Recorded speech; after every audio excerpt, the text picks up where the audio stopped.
एक काम करते हैं, जिस मैग्नेट का इस्तेमाल इस शेखर ने किया था रौनक को मारने के लिए, उसी मैग्नेट का इस्तेमाल हम भी करेंगे। वो कैसे सर? याद है श्रेया तुम्हें डॉक्टर तारिका ने क्या कहा था कि अगर इस चुंबक पे इलेक्ट्रिक का इस्तेमाल करो तो इसकी शक्ति और बढ़ जाती है। बस हमें एक इलेक्ट्रिकल वायर की जरूरत है।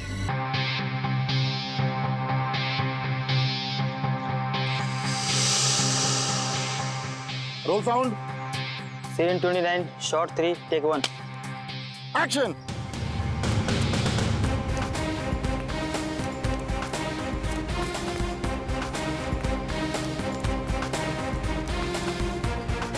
अगर इन लोगों ने मुझे पकड़ लिया तो मुझे जिंदा नहीं छोड़ेंगे।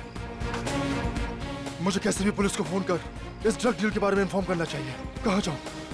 हाँ हाँ, फोन बूथ।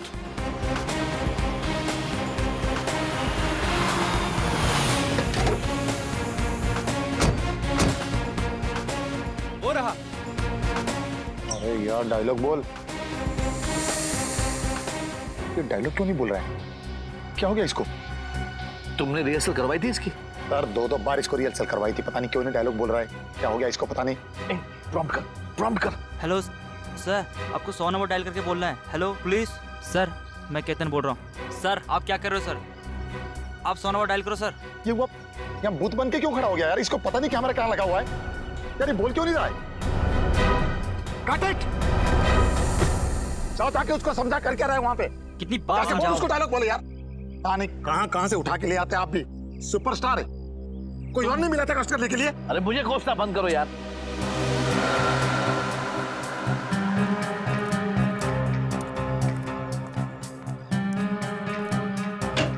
सर आप डायलॉग बोल क्यों नहीं रहे हो सर? सर सर क्या हुआ सर? सर ओ सर सर। अरे क्या हो गया इनको? लगता है बेहोश हो गए। देखो, अरे कोई डॉक्टर को बुलाओ। क्या हो गया इसे? अरे होश में लाओ इसे। अरे कोई पानी तो दो इसे। अरे इसे होश में लाओ। मेरे करोड़ों रुपए लगे फिल्म में, मैं लूट जाऊंगा, बर्बाद हो जाऊंगा। इसे होश में लाओ। सर उठिए सर। क्या हुआ सर? एक काम करो, डॉक्टर का फोन करो। कोई डॉक्टर को फोन करो। सर रौनक सर तो मर चुके सर। क्या? हाँ सर। ऐसे कैसे मर गया? अरे बल टेलीफोन बूथ पर कोई मर सकता है क्या? अभी तो अच्छा खासा डायलॉग बोल रहा था ये। मुझे लगता है जरूर इसको किसी ने मारा होगा। अभी सीआईडी को फोन करता हूँ। Hello CID.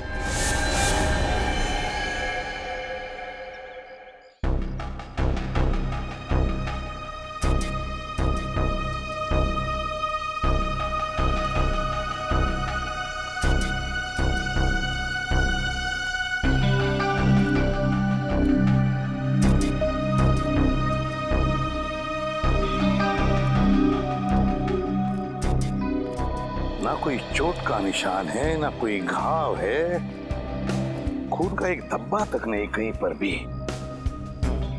फिर भी इसकी मौत हो गई। कैसे?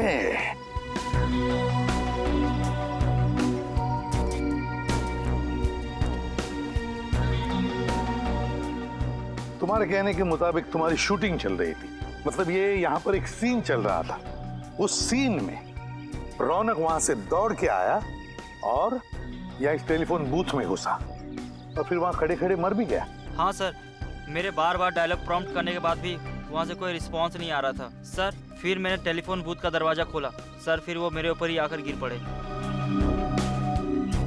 एक बात बताओ, जब रौनक वहां से दौड़ते आया इस फोन बूथ में जाने के लिए, तब आप में से किसी को भी ऐसे लगा कि शायद रौनक को कुछ लगा हो या फिर किसी ने कुछ मारा हो जिसकी वजह से उसकी मौत हो गई इधर फोन बूथ में?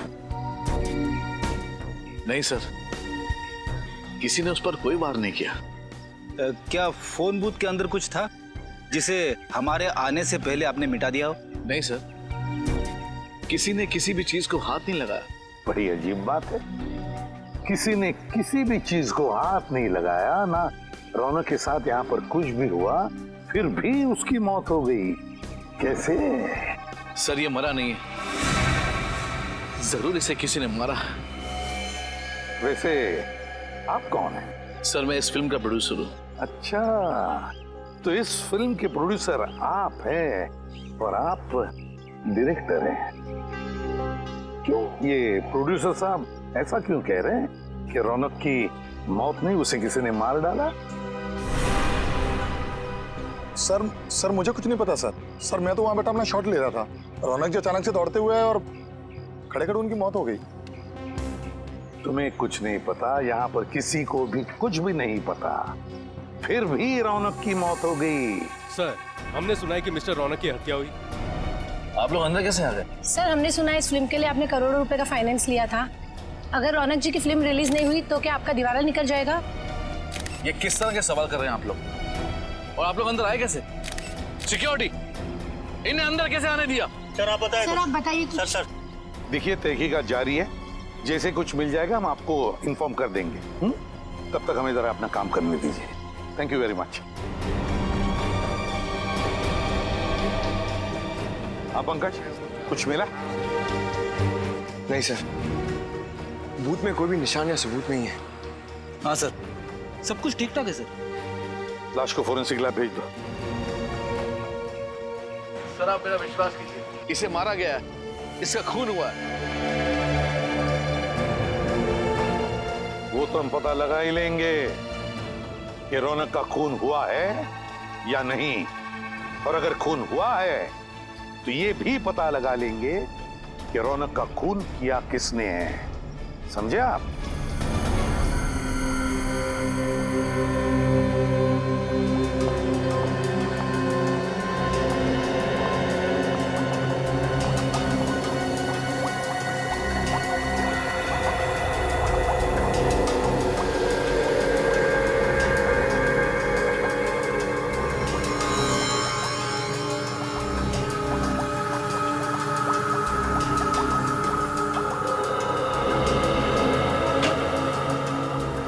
तारिका, इसकी मौत की वजह पता चली?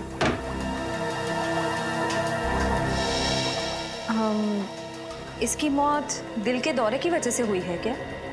नहीं। तो फिर क्या वजह? ब्रेन हेमरेज, दिमाग में खून जम जाने की वजह से मौत हुई है इसकी। लेकिन ब्रेन हेमरेज कैसे हुआ? एग्जैक्टली। इसके सर पर कोई चोट का निशान तो है नहीं, मतलब किसी ने इसके सर पर वार नहीं किया। ये बताना थोड़ा मुश्किल है। इसके ब्रेन के एक्सरे पर ये पतली लाइन देख रहे हैं आप? हाँ, क्या है? यही तो मैं भी समझने की कोशिश कर रही हूँ। अब डॉक्टर तारिका, आप ही को समझ में नहीं आ रहा है तो फिर आप हमें क्या समझाएंगे? रजत, फिलहाल मैं सिर्फ इतना बता सकती हूँ कि रौनक की मौत दिमाग में खून जम जाने की वजह से हुई है। तो फिर हम इसे क्या समझे, खून या कुदरती मौत? पक्का तो नहीं बता सकती, लेकिन मुझे तो लग रहा है कि खून ही है। कुछ और टेस्ट करने के बाद मिसालों के सर के साथ इस केस के बारे में डिस्कस करूंगी और उसके बाद ही कुछ बता पाऊंगी। डायरेक्टर साहब, हमें तो पता चला है कि रौनक के साथ आपका 36 का आंकड़ा था। आप रौनक को अपनी फिल्म में बतौर हीरो साइन नहीं करना चाहते थे, बल्कि आप किसी और को साइन करना चाहते थे। वो क्या? आपको तो खुशी हो रही होगी, आपके गले का कांटा निकल गया।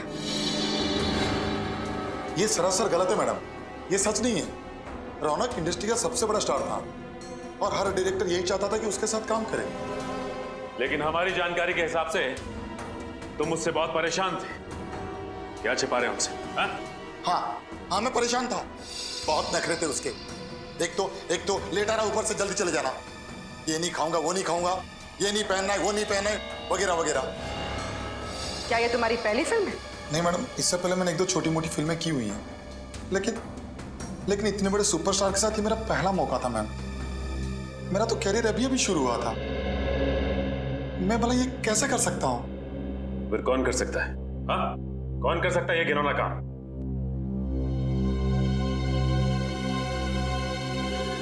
संकेत, ये क्या बकवास कर रहे हो तुम? कहीं पागल तो नहीं हो गए? मैं पागल नहीं हूँ सर, आप इनसे खुद ही पूछ लीजिए। उस दिन ये किसी बात को लेकर मेकअप रूम में रौनक से झगड़ रहे थे।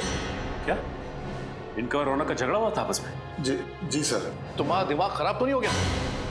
जो मन में आए वो बके चले जा रहे हो। देखिए सर, मेरे और रौनक के संबंध बहुत अच्छे थे, बल्कि मेरे पिताजी ने रौनक के पिताजी के साथ काम भी किया था। मैंने रौनक को खुद इस पिक्चर के लिए साइन किया था, क्योंकि मैं ये बात जानता था कि रौनक अगर ये फिल्म करेगा तो मेरी फिल्म सुपरहिट हो जाएगी।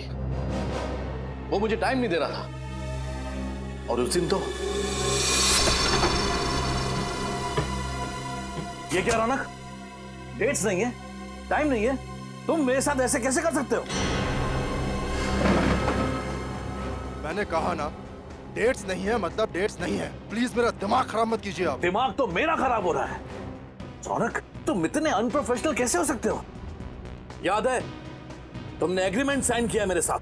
देखो, मैं सिर्फ फिल्म में एक्टिंग के पैसे लेता हूँ। ये टीवी के रियलिटी शोज में जा जाकर फिल्म को प्रमोट करने का वक्त नहीं है मेरे पास, समझे आप?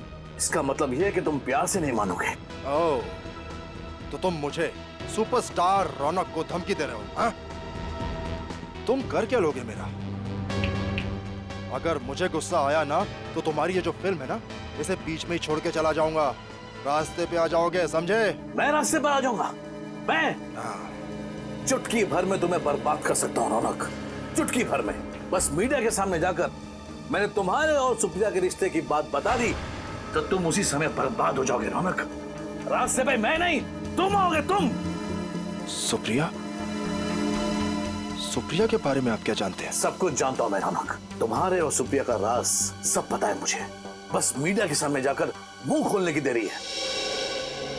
संकेत जी, आपस के झगड़े में आप सुप्रिया को बीच में क्यों ला रहे हैं? प्लीज आप मीडिया से कुछ मत बोलिएगा। आप जो कहेंगे मैं करूंगा। आपकी फिल्म को प्रमोट करूंगा, कुमार जी का साइनिंग अमाउंट भी वापस कर दूंगा। बट प्लीज इस राज को राज ही रखिएगा। और इस ब्लैकमेल से रौनक जी डर गए। जी, उसके तो पसीने छूट गए थे। वो मुझे मुंह मांगी डेट्स देने के लिए तैयार हो गया था, पूरी तरह से कोऑपरेट करने के लिए तैयार हो गया था। अब आप ही बताइए सर कि मैं अपने ही हीरो का खून क्यों करवाऊंगा? और ये औरत सुप्रिया कौन है जिसका नाम सुनते ही रौनक इतना घबरा गया था? इन दोनों का क्या संबंध है आपस में? सर, क्या संबंध था ये तो मैं नहीं जानता। एक दिन रौनक मेरे साथ ऑफिस में बैठा हुआ था, फिल्म्स के डायलॉग का नरेशन चल रहा था कि अचानक ये औरत जबरदस्ती मेरे ऑफिस में घुस आई। वो रौनक से मिलने की जिद करने लगी। वो बहुत गुस्से में थी, चिल्लाने लगी, मेरे ऑफिस में तमाशा खड़ा करने लगी। उसे देखते ही रौनक का चेहरा सूख गया। वो उसके सामने कुछ बोल ही नहीं पा रहा था। फिर उसके साथ अकेले में बात करने के लिए रौनक उसे खींचकर दूसरे कैबिन में ले गया। मतलब आपने उन दोनों की बातें नहीं सुनी? जी नहीं, पर मैं ये समझ गया कि रौनक कोई बहुत बड़ा राज छुपा रहा है। इसलिए मैंने उसे झूठ मूठ कह दिया कि मैंने दरवाजे के बाहर उसकी सारी बातें सुन ली है और मुझे उसके राज का पता चल चुका है। तो ये बात है। आपके पास इस सुप्रिया का एड्रेस तो होगा ना? जी है।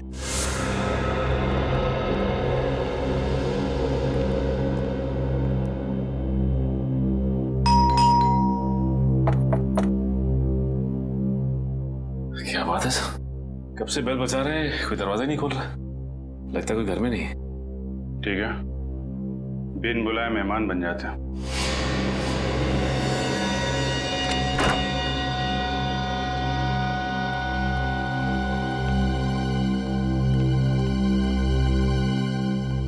अच्छी तरीके से घर चेक करते हैं, देखो कुछ मिलता है क्या?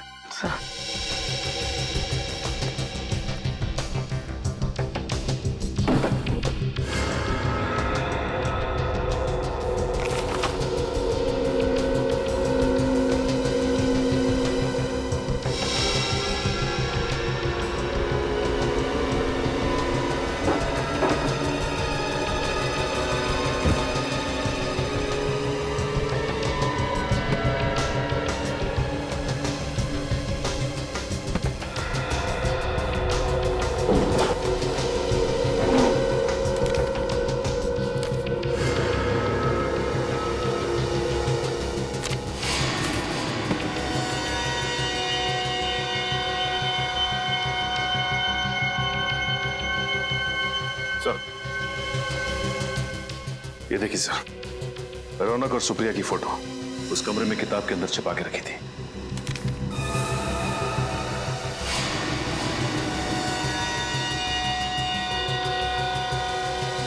सर, सही है, देखिए।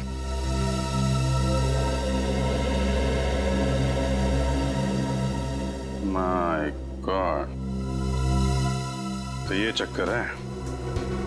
Marriage certificate. सर, रौनक जी और सुप्रिया जी शादीशुदा थे। और अगर सुप्रिया रौनक की बीवी थी तो ये बात इतने सालों तक उसने लोगों से छुपा के क्यों रखी? रौनक जी तो रहे नहीं, अब ये बात उनकी पत्नी सुप्रिया जी बताएंगे।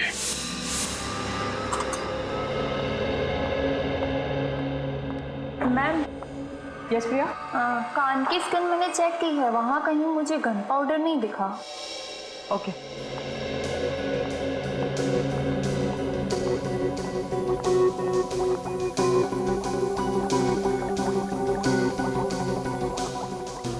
तो फिर हम लोग चलते हैं?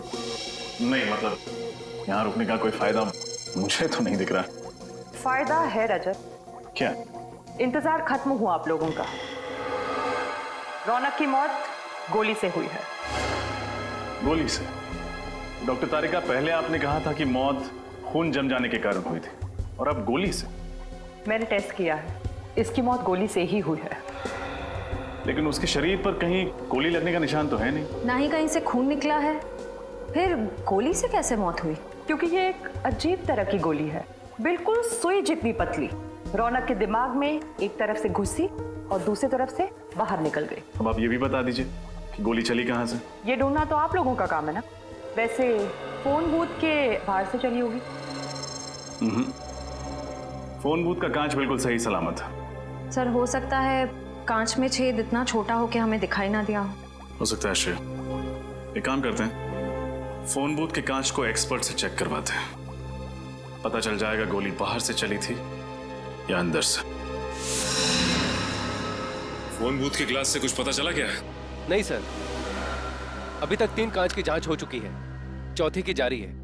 इसमें एक जेल है, इसे हम इस कांच के ऊपर डालेंगे।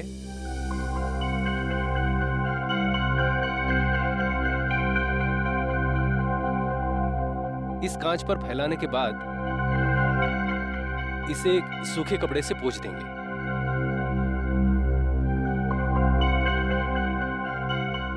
अगर कांच में कहीं भी कोई क्रैक या छेद हुआ तो ये जेल उस कांच के अंदर जाकर अटक जाएगा और हमें पता चल जाएगा कि इस कांच में वो छेद कहां पर है।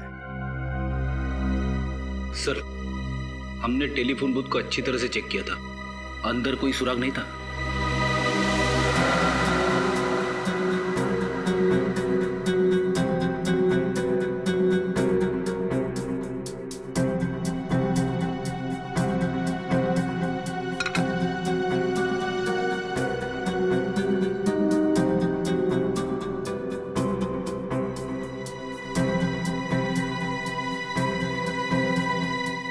नहीं सर, कांच में ना तो कोई क्रैक है और ना ही कोई छेद। कमाल है, ये कैसे हो सकता है? बाहर से कोई भी हथियार बूथ के अंदर आया ही नहीं, फिर ये खून हुआ तो हुआ कैसे?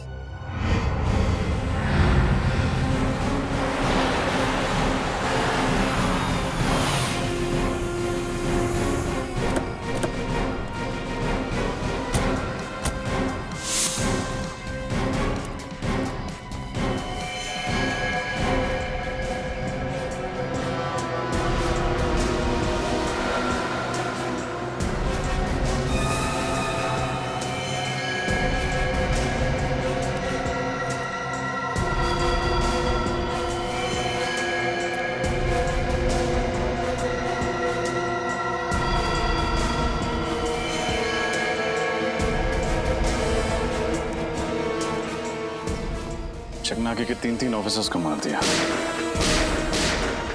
तो क्या हम अकेले सुप्रिया का तो हो नहीं सकता? जरूर सुप्रिया के साथ कोई था जो उसकी मदद कर रहा है। कोई सीसीटीवी कैमरा नहीं दिख रहा। चकनाके पे सीसीटीवी कैमरा तो होना चाहिए। सर, वो रहा सीसीटीवी कैमरा, मगर टूटा हुआ है सर, वायर भी लटक रही है।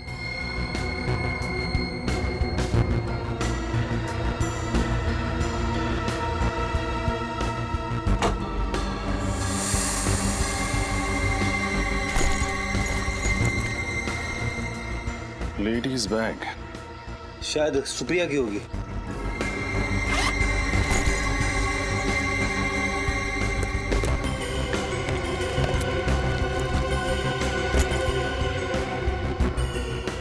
सुप्रिया का ही है।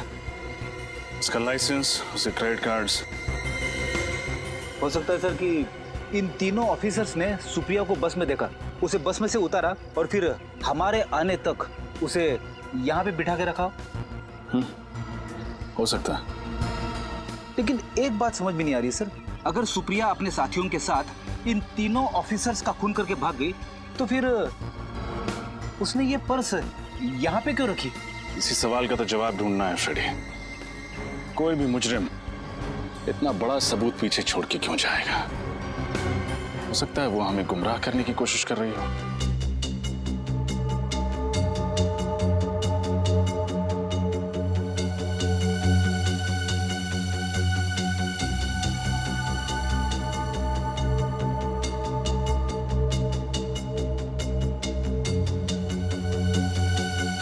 डॉक्टर तारिका, वो सुई जैसी गोली रौनक की एक कान में घुसी और दूसरे कान से निकली, और निकली बड़ी तेजी से। जाहिर सी बात है वार दूर से ही हुआ होगा। एक मिनट, नहीं रजत, वार दूर से नहीं हुआ। तो फिर कहां से हुआ? एकदम नजदीक से, फोन बूथ के अंदर से। लेकिन डॉक्टर तारिका, हमने पूरा फोन बूथ चेक किया था, कांच भी सही सलामत थे। फिर कहीं वो गोली इस फोन के रिसीवर से तो नहीं निकली थी? नहीं श्रेया, रिसीवर से गोली नहीं निकली थी, क्योंकि रौनक को दाएं कान में से गोली घुसी और बाएं कान से गोली निकली, और उसने रिसीवर अपने बाएं कान में पकड़ के रखा था। यानी जो कुछ भी था जिसमें से वो गोली निकली थी वो दाएं कान के करीब था। हाँ। हमें फिर से उसी जगह जाना पड़ेगा जहां पे रौनक की लाश मिली थी।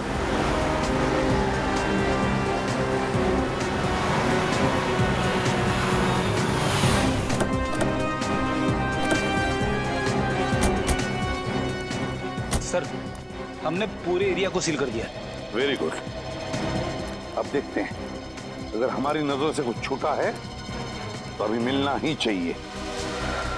सर, शूटिंग के लिए जो फोन बूथ यूज किया था वो इधर रखा गया था। हाँ, फोन बूथ इधर था, और उस फोन के असिस्टेंट डायरेक्टर ने यह बताया था कि रौनक वहां से दौड़कर आया और इस फोन बूथ में आके खड़ा हो गया, फोन किया। जैसे ही वो असिस्टेंट डायरेक्टर यहाँ पर आया, उसने फोन बूथ का दरवाजा खोला, तब रौनक अपने पीठ के बल ऐसे यहाँ गिर गया। सर, ये मिस्टर रौनक सुपरस्टार थे, मगर एक्टर अच्छे नहीं थे।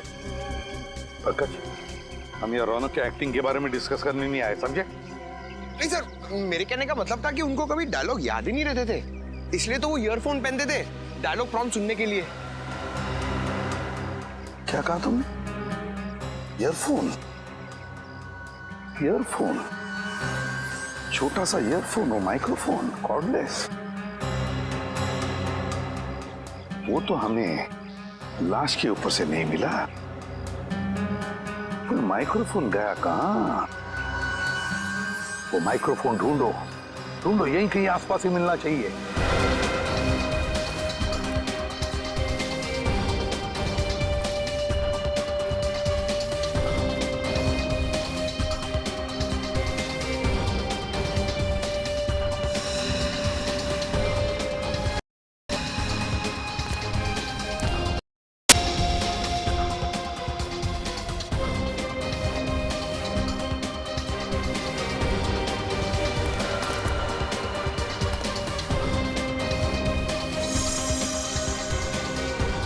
सर, ये देखिए सर।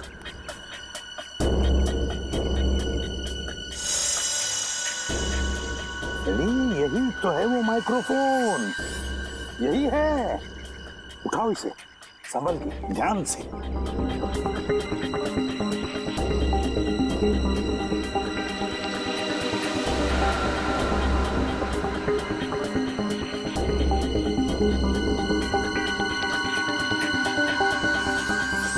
तो ये है वो माइक्रोफोन।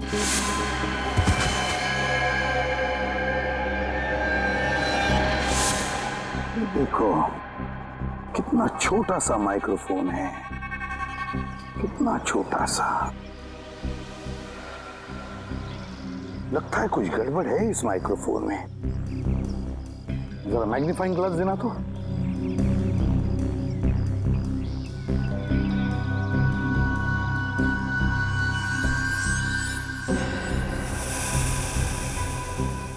ये देखो माइक्रोफोन की जाली फटी हुई है, छेद है उसमें। जाली अंदर से बाहर की तरफ फटी हुई है, अंदर से बाहर की तरफ।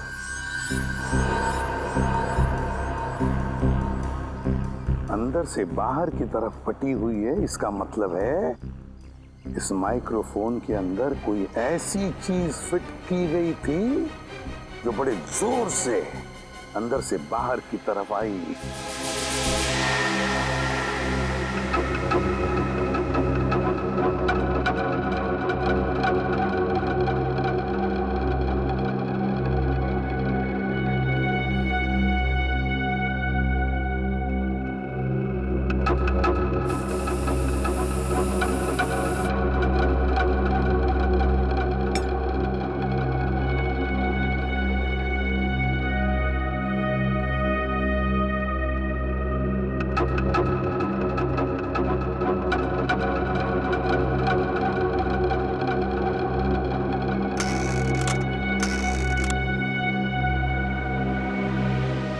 तारिका, ऐसे ही चक्कर लगवाती रहेंगी या कुछ बताएंगी भी? मैं तो पूरी कोशिश कर रही हूँ कि आप लोग जल्द से जल्द खूनी तक पहुंचे। दरअसल एसीपी सर बहुत गुस्से में। क्यों? क्योंकि खूनी तो दूर, अब तक हम ये भी पता नहीं लगा पाए हैं कि खून हुआ कैसे। मगर मुझे पता चल गया है कि खून कैसे हुआ। कैसे? इस ईयरपीस पर कोई लोहे की चीज, पिन या सुई वगैरह लगी हुई थी जो रौनक के ब्रेन के आर पार हो गई। आप ये बात इतने यकीन के साथ कैसे कह सकते हैं? इस ईयरपीस पे ये छोटा सा छेद तो आप लोग देख रहे हैं।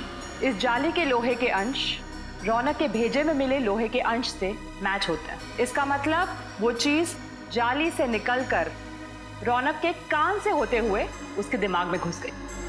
हाँ, लेकिन इतना शक्तिशाली वार करने के लिए इस ईयरपीस में कोई यंत्र, कोई ट्रिगरिंग डिवाइस तो होगा जिसने फोर्स के साथ उस पिन को बाहर फेंका होगा। नहीं, इस पे ऐसा कोई ट्रिगर नहीं है।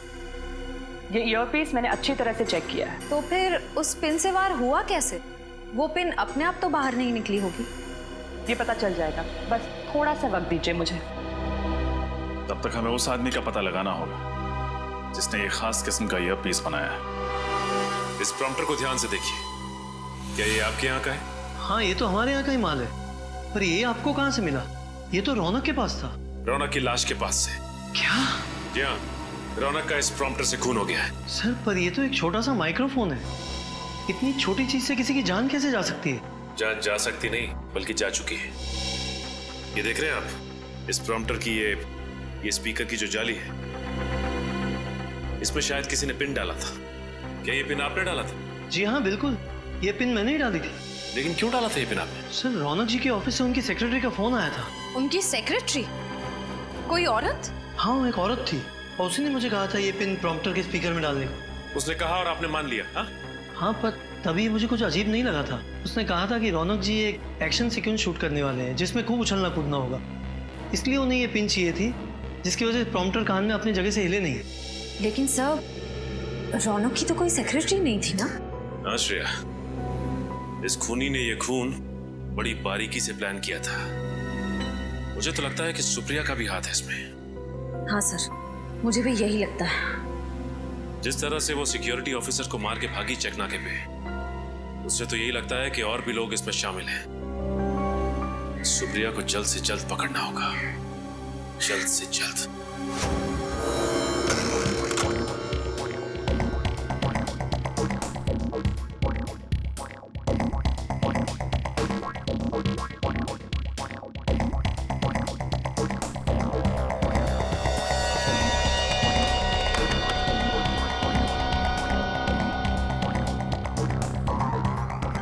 डॉक्टर तारिका, उस ईयरपीस में कोई यंत्र था या नहीं, कुछ पता चला? नहीं श्रेया, यंत्र ईयरपीस में नहीं बल्कि फोन के रिसीवर में था। फोन के रिसीवर में? लेकिन आपने तो कहा था कि सुई दाएं कान से घुसकर बाएं कान से बाहर निकली और रौनक ने फोन का रिसीवर बाएं कान पे पकड़ा था, तो फिर यंत्र फोन के रिसीवर में कहां से आया? दरअसल सुई ईयरपीस से बाहर फेंकी नहीं बल्कि फोन के रिसीवर से खींची गई थी। खींची गई थी मतलब? आइए मैं दिखाती हूँ।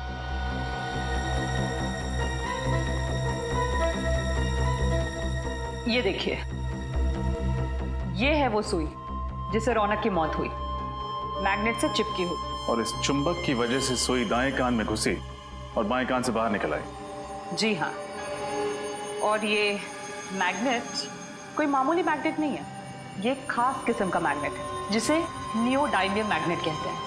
इसकी चुंबकीय शक्ति एक मामूली मैग्नेट से 10 गुना ज्यादा होती है। और इसके अलावा इस मैग्नेट पर ये बैटरी भी लगी हुई थी अलग से, जिसकी वजह से ये शक्तिशाली मैग्नेट और भी पावरफुल हो गया। और पावर बढ़ जाने की वजह से ये सुई आसानी से मैग्नेट की ओर खिंच गई। हाँ, और फोन के अंदर इस मैग्नेट में जा चिपकी, इस वजह से हमें दिखी भी नहीं। सर, इतनी खतरनाक प्लानिंग, ये काम तो किसी इंजीनियर का ही हो सकता है। सही कहा तुमने श्रेया, इंजीनियर। सुप्रिया भी तो इंजीनियर ही है ना? वो एक गाड़ी बनाने वाली फैक्ट्री में काम करती है। हाँ सर। सर, मुझे लगता है हमें सुप्रिया से पूछताछ करनी चाहिए। हाँ श्रेया, सुप्रिया से भी और उस आदमी से भी जो ये खास किस्म का मैग्नेट बेचता है।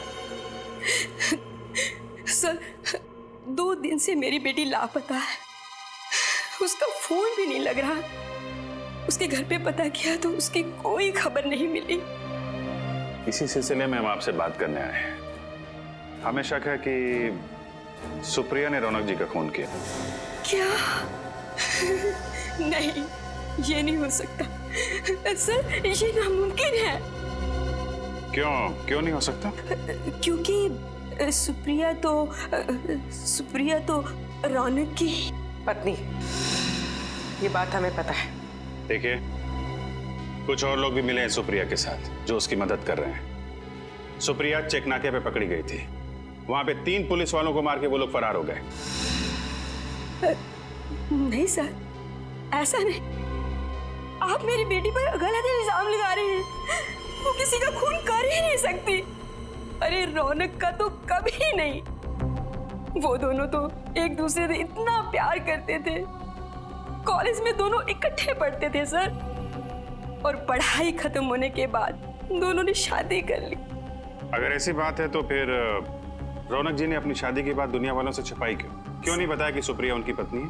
क्योंकि सर, उसे ऐसा लगता था कि एक शादीशुदा लड़का सुपरस्टार नहीं बन सकता, और इसलिए उसने अपनी और सुप्रिया की शादी सबसे छुपाई। सुप्रिया को भी कोई शिकायत नहीं थी। और 2 साल पहले। क्या हुआ 2 साल पहले? वो रौनक ने ड्रग लेना शुरू कर दिया था। उसको ड्रग की बुरी आदत पड़ गई थी। क्या? ड्रग्स लेने की आदत? हाँ सर, वो उसने जब से ड्रग लेना शुरू किया तो उसने सुप्रिया को मारना पीटना शुरू कर दिया, और फिर सुप्रिया से ये सब सहन नहीं हुआ तो उसने रौनक को छोड़ दिया और मेरे घर पर रहने के लिए आ गई। फिर 2 महीने पहले रौनक अचानक से हमारे घर में आया, और वो एक अच्छा इंसान बन चुका था, और उसने सुप्रिया से वादा किया कि मैं अब ड्रग कभी नहीं लूंगा। तो सर, वो तो दोनों बहुत खुश लग रहे थे, खुशी खुशी रह रहे थे। ठीक है, अभी हम लोग चलते हैं और जरूरत पड़ेगी तो आपसे दोबारा मिलेंगे। Thank you.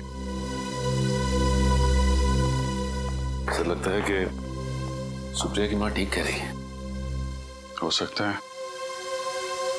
अगर सुप्रिया ने खून नहीं किया तो फिर भाग क्यों रही है? हाँ सर। नहीं सर, कम से कम 50 पीस का ऑर्डर देना होगा। हाँ नहीं, मैं डिलीवरी तो सर क्या है, डिलीवरी के लिए आपको अपने बंदे को भेजना होगा। ठीक है, मैं ऑर्डर लिख लेता हूँ, don't worry. Thank you. Excuse me. जी कहिए। हम लोग सीआईडी से। जी कहिए। इस मैग्नेट को ध्यान से देखिए। क्या ये आपके यहाँ से सप्लाई किया गया? जी हाँ सर, बिल्कुल। सर ये बहुत ही बढ़िया क्वालिटी का मैग्नेट है और ये आसानी से नहीं मिलता है। अच्छा, ऐसा क्या खास है इसमें? सर ये मैग्नेट बहुत ही पावरफुल है, अर्थ मैग्नेट। लेकिन इस मैग्नेट के बारे में सीआईडी क्यों पूछताछ कर रही है? अब मैग्नेट से किसी का खून हो गया। क्या? खून इस मैग्नेट से? सर ऐसा कैसे मुमकिन है? देखिए ये तो मुमकिन है, लेकिन आप फिलहाल ये बताइए कि ये मैग्नेट आपने किसको सप्लाई किया था? सर 2 दिन पहले एक आदमी का फोन आया था, वो इसी साइज का मैग्नेट चाहता था। सर पहले तो मैंने उसे मना कर दिया था। क्यों? क्योंकि वो एक ही मैग्नेट खरीदना चाहता था और मैं तो होलसेलर हूँ सर। फिर क्या मैम, लगता है उसे इस छोटे साइज के मैग्नेट की सख्त जरूरत थी। वो 50 पीस का ऑर्डर देने के लिए रेडी हो गया। फिर मुझे क्या था, मैं भी मान गया। लेकिन आपको कैसे पता कि उसे एक ही चुंबक चाहिए था? मैम जब वो डिलीवरी के लिए आया तो मैंने उसे जब बॉक्स दिया तो उससे बॉक्स में से सिर्फ एक ही मैग्नेट निकालकर मुझसे बोला कि बाकी के सारे मैग्नेट मैं रख लूं, वो भी बिल्कुल मुफ्त। ये बाकी के चुंबक हम देख सकते हैं? नहीं सर, वो क्या है कि जगह छोटी है ना, तो मैं स्टॉक ज्यादा रखता नहीं हूँ। ठीक है, उसका नाम बता लो। सर नाम पता भी नहीं है। उसका चेहरा तो देखा था तुमने, स्केच बनवा सकते हो? नहीं सर, उसका चेहरा मुझे याद नहीं है। तुम्हें उसने फोन किया था, फोन नंबर है तुम्हारे पास या वो भी नहीं है? जी उसने लैंडलाइन पे फोन किया था सर। अच्छा, कितने बजे फोन किया था उसने? शाम को 6 से 7 के बीच। 6 से 7 के बीच? 6 से 7 के बीच जिसने भी ने फोन किया उनकी लिस्ट लिखवाओ।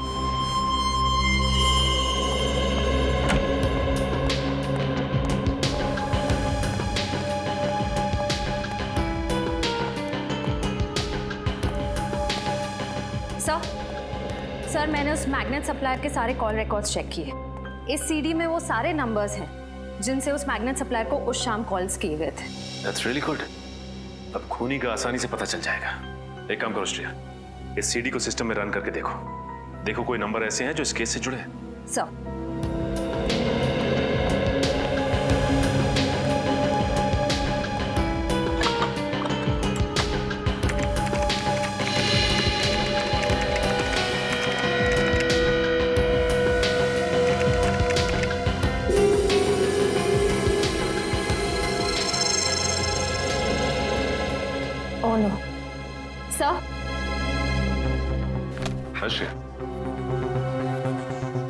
इसका नंबर है? सर उस शाम 6 से 7 के बीच इस लैंडलाइन नंबर से कॉल किया गया था और ये नंबर उस ऑटोमोबाइल कंपनी के नाम रजिस्टर्ड है जिसमें सुप्रिया काम करती है। ये क्या चक्कर है? मगर सुप्रिया की माँ को तो पूरा यकीन है कि सुप्रिया बेकसूर है। हाँ सर, और रौनक की मौत से सुप्रिया को कोई फायदा नहीं होने वाला था। इनफैक्ट 2 महीने पहले दोनों में सुलह भी हो गई थी।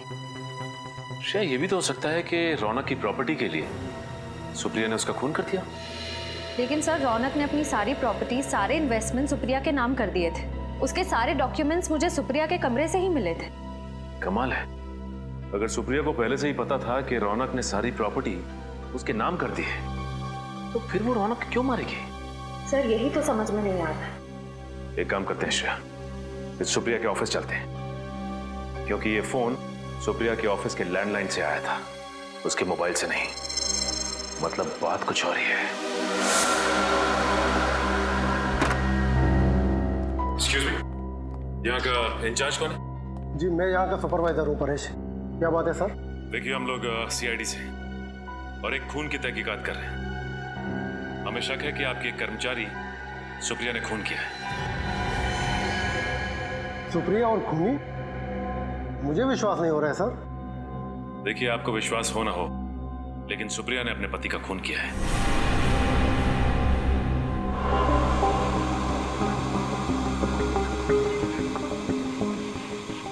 सर ये टीवी 2 दिन से बिगड़ गया है, इमेज बराबर नहीं आ रही है। ये तो अच्छा हो गया कि यहाँ के मालिक मिस्टर शेखर यहाँ पे 2 दिन से आए नहीं है इस केबिन में। इसका मतलब ये टीवी आपको 2 दिन से प्रॉब्लम दे रहा है? हाँ जी हाँ। श्रेया, मुझे याद है कि बचपन में टीवी के सामने अगर हम चुंबक रखते थे, मेरा मतलब है मैग्नेट, तो इसकी इमेज खराब हो जाती थी, कुछ दिखाई नहीं देता था ठीक से।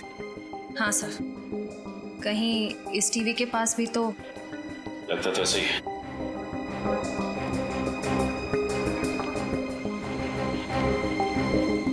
ये आप क्या कर रहे हैं सर?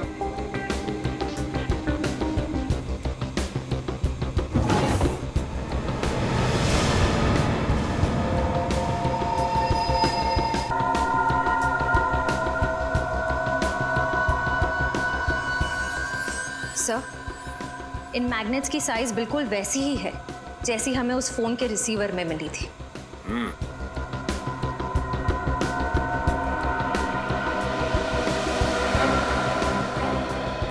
ये मैग्नेट यहाँ पे कहाँ से आए? सर मैं नहीं जानता ये मैग्नेट कहाँ से आए।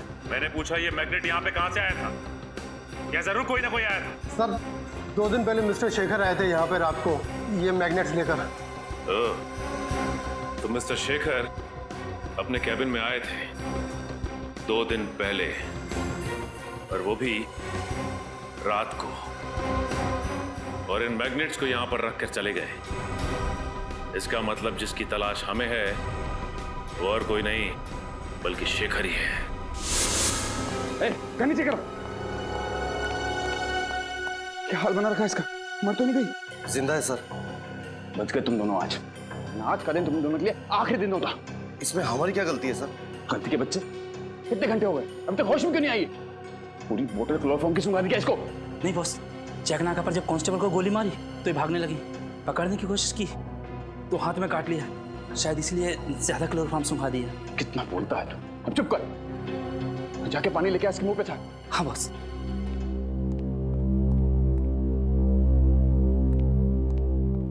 आराम से, प्यार से।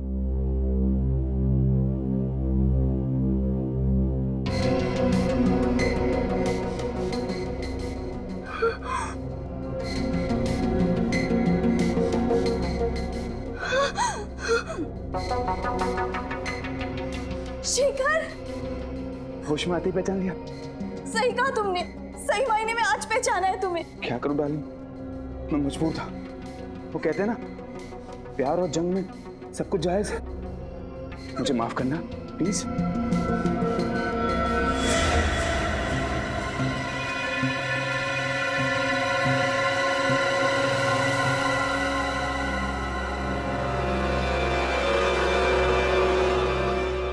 इतना बड़ा धोखा शेखर। मैं धोखेबाज नहीं हूं सुप्रिया, मैं तुम्हें कोई धोखा नहीं दिया है। मैं तो तुम्हें पागलों की तरह प्यार करता हूं। ये कैसा प्यार शेखर? पहले तुमने रौनक को मार दिया और अब मुझे यहाँ। ओह, तो ये है शेखर। इसी ने सुप्रिया को किडनैप करके रखा हुआ है। सर, कुंडों के पास गन्स है। अगर हम सीधे घर के अंदर घुसेंगे तो सुप्रिया की जान को खतरा हो सकता है। एक काम करते हैं, जिस मैग्नेट का इस्तेमाल इस शेखर ने किया था रौनक को मारने के लिए, उसी मैग्नेट का इस्तेमाल हम भी करेंगे। वो कैसे सर? याद है श्रेया तुम्हें, डॉक्टर तारिका ने क्या कहा था कि अगर इस चुंबक पे इलेक्ट्रिक का इस्तेमाल करो तो इसकी शक्ति और बढ़ जाती है। बस हमें एक इलेक्ट्रिकल वायर की जरूरत है। आसपास देखते हैं, चलो।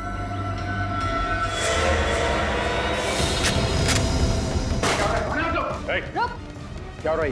कौन है आप लोग? सीआईडी।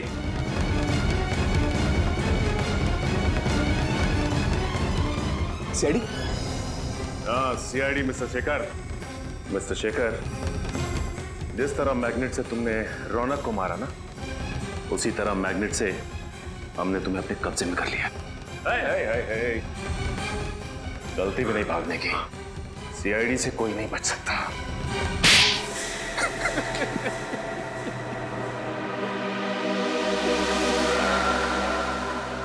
मैं सुप्रिया को पागलों की तरह चाहता था, लेकिन जब उसने मुझसे शादी करने के लिए इनकार कर दिया तो मुझे बहुत गुस्सा है।